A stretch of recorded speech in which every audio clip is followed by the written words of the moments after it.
After my manager mocked my gluten allergy with "Guess you're too good for real food," during a team lunch, I brought a crock-pot of mystery chili to the office potluck and watched him eat 4 bowls before I taped the ingredient list to his monitor. Then the gas started. I've worked in the marketing department of a mid-sized manufacturing company in Dayton, Ohio for almost 6 years. I'm not one of those people who jumps jobs every year. I've built my career slowly, earned respect, and tried to stay out of office drama. But my manager, Rick, made that almost impossible. Rick is the kind of guy who thinks joking around means finding the thing you're most insecure about and poking it until you either laugh along or break. He's in his late 40s, divorced twice, always in those shiny button-down shirts that look like they came from a discount rack in 2005. His idea of leadership is belittling people in front of others and then saying, "Don't take it so seriously," when they get upset. My thing happened to be my gluten allergy. I've had celiac disease since I was 21. It's not just a fad for me. If I eat wheat, barley, or rye, my body turns against itself. I've ended up in the ER before from cross-contamination at restaurants. It's painful, humiliating, and exhausting to manage. But try explaining that to someone like Rick. The first time I mentioned I couldn't have the pizza he ordered for the office, he raised his eyebrows and said, "Guess you're too good for real food." Everyone laughed awkwardly, but it stung. That was just the start. Over the next year, every time there was a catered lunch, he'd make comments. If we got sandwiches, "Oh, better make sure Princess gets her lettuce wrap." At birthday parties, "Don't worry, we saved you a piece of cardboard. Just scrape the frosting off." Once, when someone brought cookies from a local bakery, he literally waved one under my nose and said, "Come on, live a little. You can't be allergic to fun." I tried to ignore it, but it wore me down. My coworkers mostly stayed quiet, probably not wanting to get on his bad side. But I could feel some of them cringing whenever he did it. The breaking point came during a team lunch about 4 months ago. We went to this new barbecue place downtown, and I'd called ahead to ask if their sauces and sides were gluten-free. They told me which ones were safe. So I ordered carefully: smoked brisket, plain baked potato, and coleslaw. When the food came, Rick looked at my plate and smirked loud enough for the whole table to hear. "Man, look at that. Guess you're too good for cornbread, huh? What's next? You gonna bring your own air to breathe?" People chuckled, but I could tell it was the uncomfortable kind. I gave him a tight smile and said, "I'd rather not spend the weekend in the hospital, thanks." Rick just leaned back in his chair and said, "If I had an allergy, every time I didn't like something, I'd be in the same boat." He even did the air quotes around allergy. That was the moment something in me shifted. I didn't yell. I didn't storm out.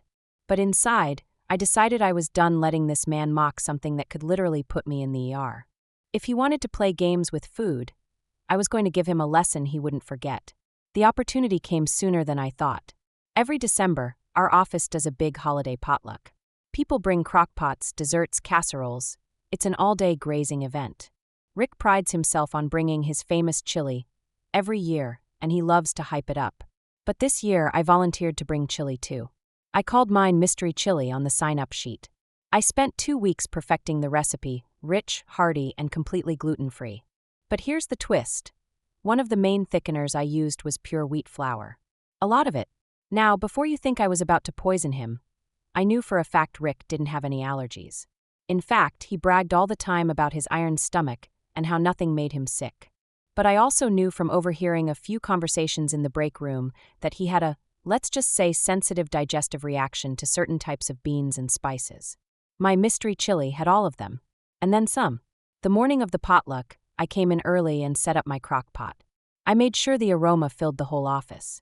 People started drifting in to try it, and it got rave reviews: spicy, flavorful, better than Rick's according to a couple of brave souls. Rick, of course, couldn't resist the competition. By noon, he'd already eaten 1 bowl. By 1 p.m., he was on his 4th. He was loud about it, too. "See, this is real food. None of that gluten-free crap." He even made a joke about how maybe I'd finally seen the light. I waited until about 3 p.m., when he went back to his office looking satisfied and smug.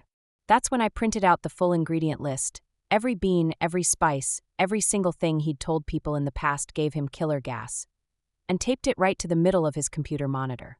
By 4 p.m., the noises started. And oh, they didn't stop.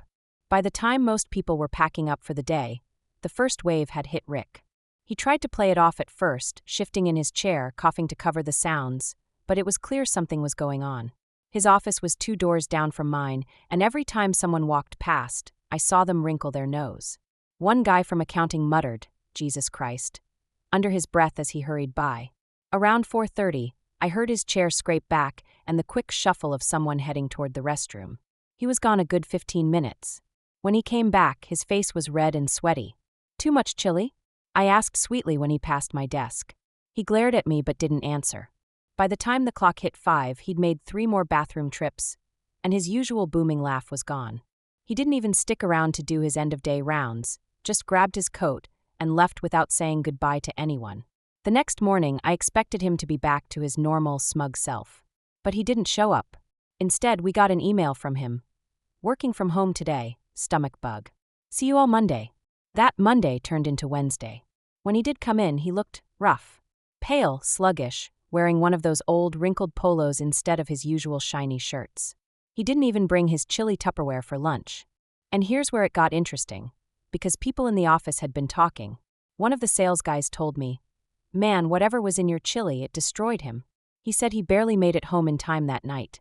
Another coworker whispered that Rick had been spotted at the urgent care clinic Saturday morning. Apparently, whatever combo of beans and spice I used really did a number on him for days. For the first time in ever, Rick didn't have much to say. No jokes about my diet. No mocking comments during lunch. Just quiet, focused work. Almost like he was avoiding me. But here's the twist. I thought it was over. A little stomach misery, a bruised ego, maybe a few whispers around the office. I was wrong. 2 weeks later, corporate HR called me in for a casual check-in. The HR rep, Melissa, shut the door and said, "So, I heard there was some sort of food incident at the potluck." My stomach dropped. She explained that Rick had voiced concerns that I'd intentionally made something that upset his stomach. He apparently told HR that my ingredient list was a passive-aggressive attack.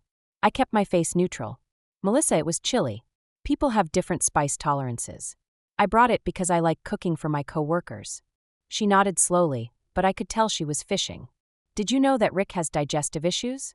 I shrugged. "He talks about it all the time. But I didn't make it with him in mind. Half the office ate it." She ended the meeting with a "just be mindful." But I could feel it. Rick wasn't going to let this go. And that's when I realized something important. The man who mocked me for years over a medical condition was now building a case against me for giving him a mild stomach ache. It wasn't just about food anymore. This was about power. And if he wanted to play that game, I was going to make sure he lost a lot more than his appetite. After that HR meeting, I knew Rick had 2 modes, loud and petty. He'd tried loud for years. Now he was switching to petty. And honestly, that was fine with me because petty is easier to trap someone in. It started small. He stopped including me in certain email threads, ones I normally needed for my projects. I'd only find out about changes to marketing campaigns when a client mentioned them. Then he started forgetting to invite me to meetings, claiming the invite must have gotten lost. When I called him out in front of the team about missing a client update, he smirked and said, "Guess we'll have to be more careful about who gets looped in. Don't want another potluck incident." That got a few chuckles from people who clearly didn't want to be caught siding with me. I started documenting everything. Every missed email, every meeting left off my calendar, every passive-aggressive remark. I kept a folder on my home laptop labeled Dayton Marketing Receipts, with timestamps and screenshots. I wasn't going to HR this time. I was building a record that would end him. Then one afternoon, about 3 weeks later, I got a surprise visit from a coworker named Tanya from the finance department. She shut my office door and whispered, "You didn't hear it from me, but Rick's been running his mouth about you again. Only now he's saying you're unstable and might be a liability." That lit me up. Liability is the kind of word that doesn't just disappear. It gets stuck in your file. Tanya went on, "He even told our department head you were obsessed with him and probably sabotaged the potluck chili on purpose." That was a gift. Because here's the thing, accusing someone of obsession or sabotage without proof is dangerous, especially when that person has 6 years of spotless work history and a thick folder of evidence showing targeted behavior from their boss. I doubled down on my plan. If Rick wanted to make this personal, I'd make it professional and public. I waited until the perfect opportunity, the quarterly performance review cycle. Everyone had to submit peer feedback forms. The forms were anonymous to the person being reviewed, but HR could see who wrote them. I was careful. I didn't write anything emotional or exaggerated. I listed specific incidents, with dates, where Rick excluded me from necessary communication, mocked my medical condition in front of others, and tried to undermine my work. I noted that his behavior had escalated after the potluck, and that several co-workers could corroborate the comments. And then, the part that made this bulletproof, I attached actual screenshots and meeting logs showing exactly what happened. HR couldn't brush it off, as he said/she said. A week after the reviews were submitted, I noticed HR quietly pulling people from my department into private meetings. Tanya went in. So did the sales guy who told me about Rick's urgent care visit. Rick started getting jittery. One morning, I walked past his office and saw him hunched over his desk, tapping his pen so hard it was clicking nonstop. He barely looked at me. By Friday, the rumors started. Rick was being looked into by corporate. And here's where the twist came in. HR didn't just find my complaints. They found others. Apparently, I wasn't the only one who'd been documenting his behavior. Another woman from customer service had emails of him making sexist jokes. One guy from shipping had a recording of Rick threatening to make his life hell if he didn't cover a shift for his buddy. What was supposed to be my small revenge was turning into a full-blown investigation. But Rick didn't go down quiet.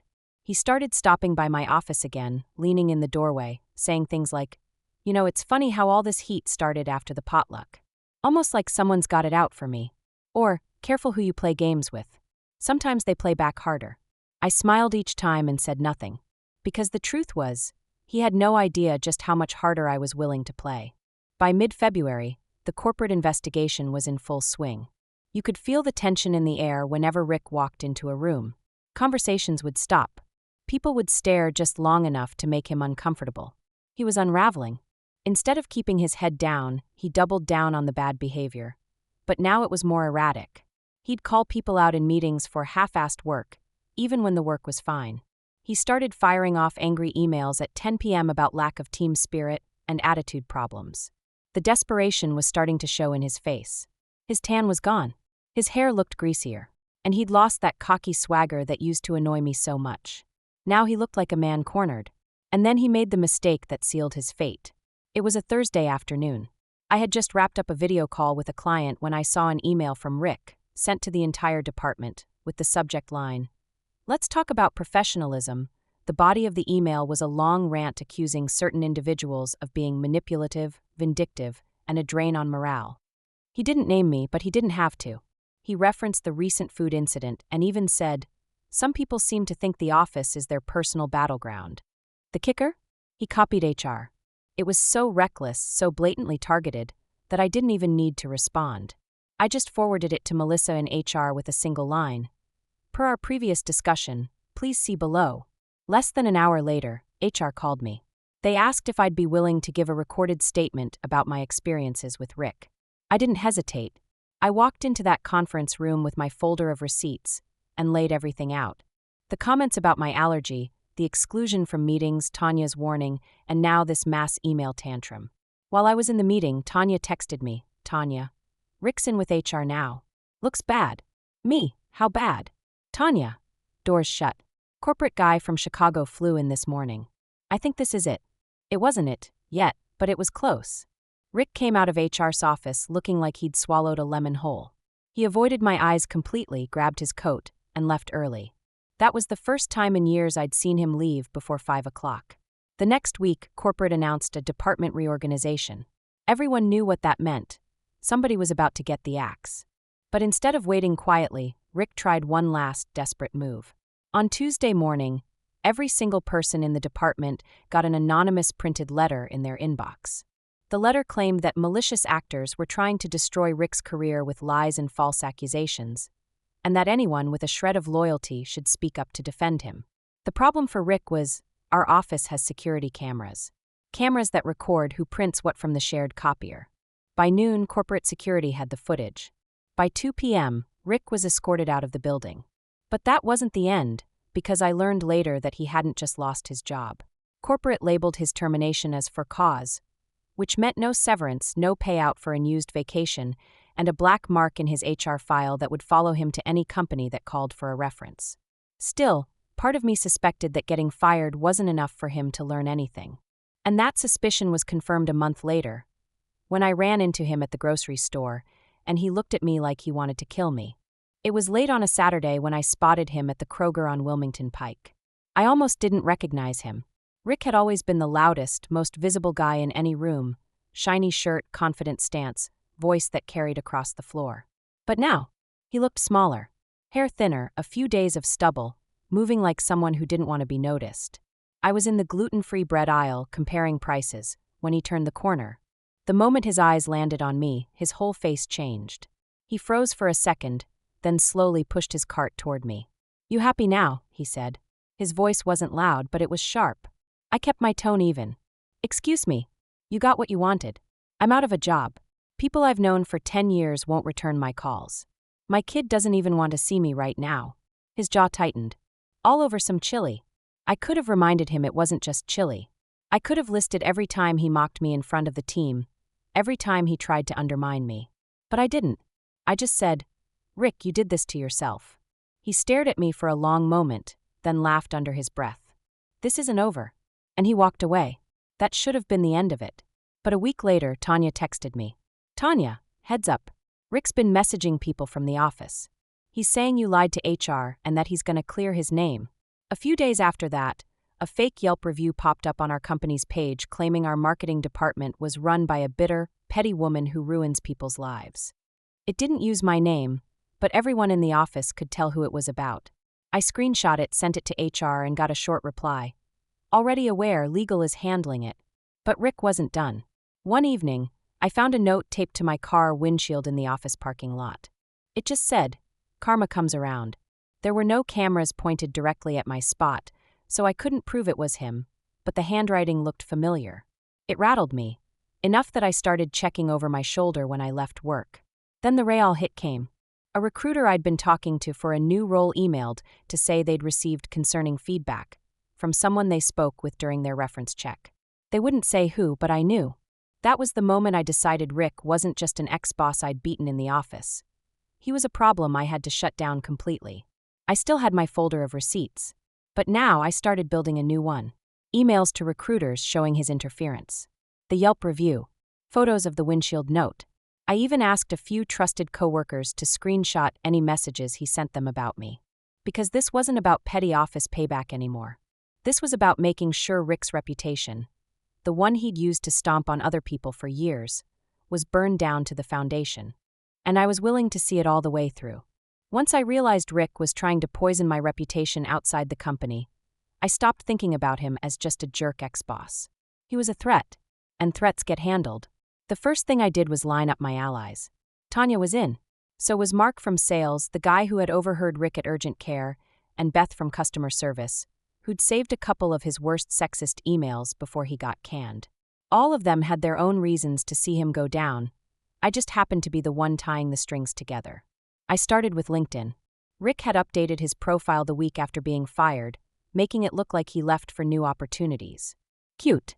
I quietly reached out to a few contacts in our industry, people I'd built good rapport with over the years, and let them know that if they got a reference check on Rick, they should call me privately before making any offers. I never lied, never embellished. I just told them exactly what had happened. The documented harassment, the exclusion from meetings, the targeted behavior after the potluck, and the corporate investigation that led to his for-cause termination. Within a month, I heard back from one of those contacts.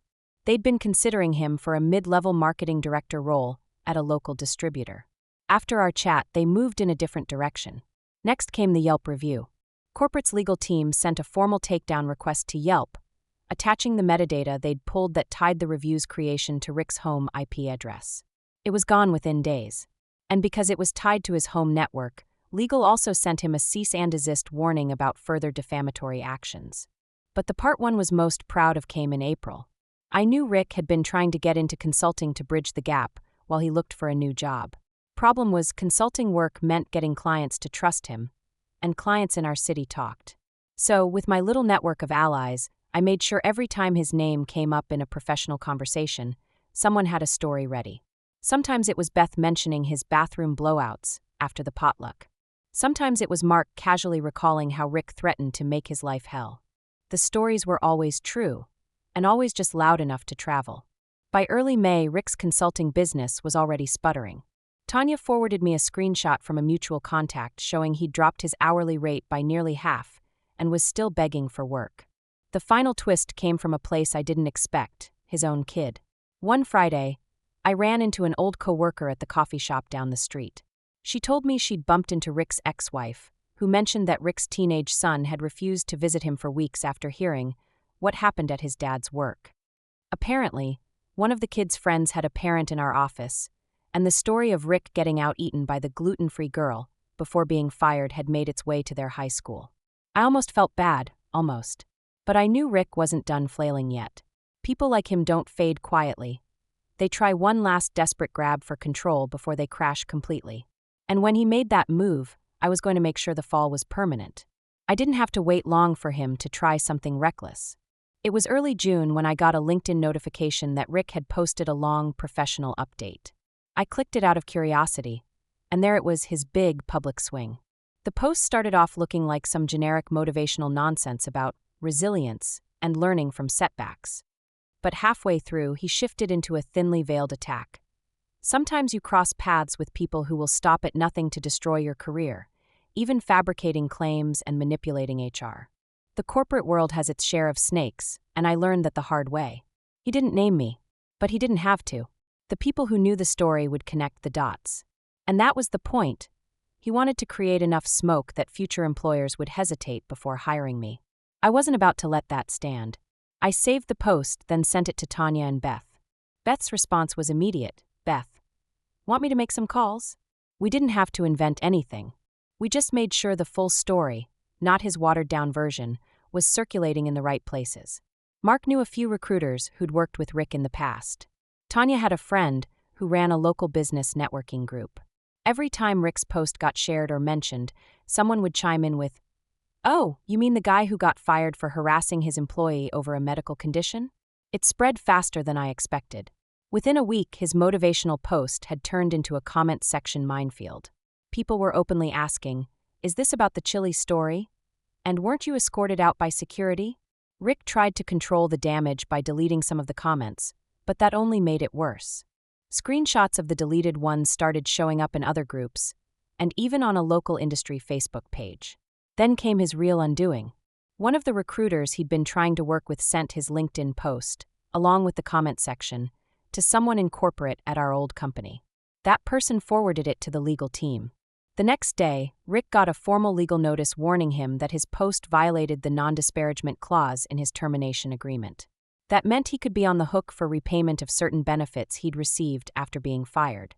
And just like that, the loudmouth who mocked my cardboard bread was now frantically trying to erase his own words from the internet. But here's the part that really sealed it. The humiliation went offline.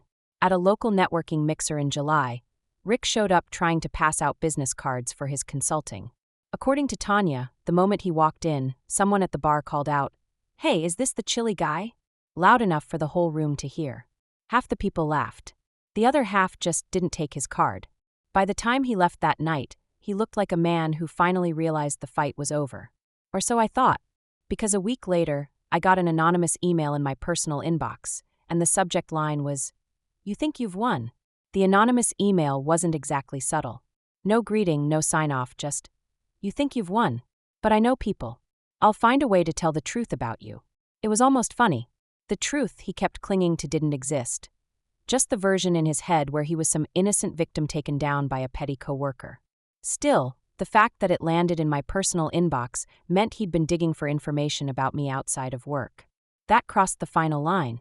I forwarded the email to myself, saving the full header, so I could see the IP information. Then I called a friend from my college days who now works in IT security for a large bank. She walked me through how to trace the source just enough to confirm what I already suspected. The IP address tied back to his apartment building. That was the last piece I needed. The next morning, I compiled everything into one neat, devastating package. Screenshots of his LinkedIn post and comment section. The takedown notice for the Yelp review. The karma comes around note from my windshield. The recruiter interference. And now, the anonymous threatening email with the IP trace showing it came from his location. I sent the whole package to corporate legal with a brief message. Given the ongoing harassment post-termination, I'm requesting this be escalated to your counsel for further action. They didn't respond right away.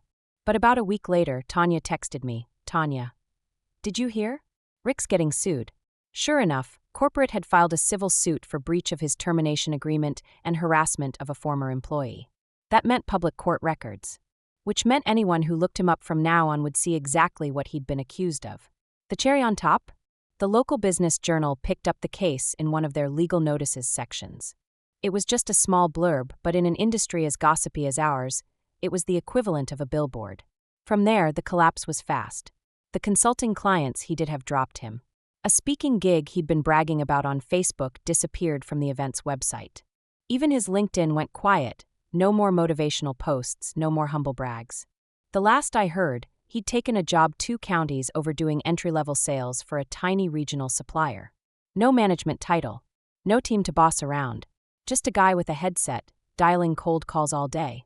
As for me, I stayed at my company for another 6 months, just long enough to make sure every trace of his influence was gone. Then I accepted an offer with a firm across town, a place where my work was valued and my health wasn't a punchline. Sometimes, when I'm walking past a restaurant and smell chili, I remember that day in the break room, him grinning like he'd beaten me while spooning up his 4th bowl. And I think about how everything started right there. And how, by the end, the only thing left of Rick's career was the mess he made for himself.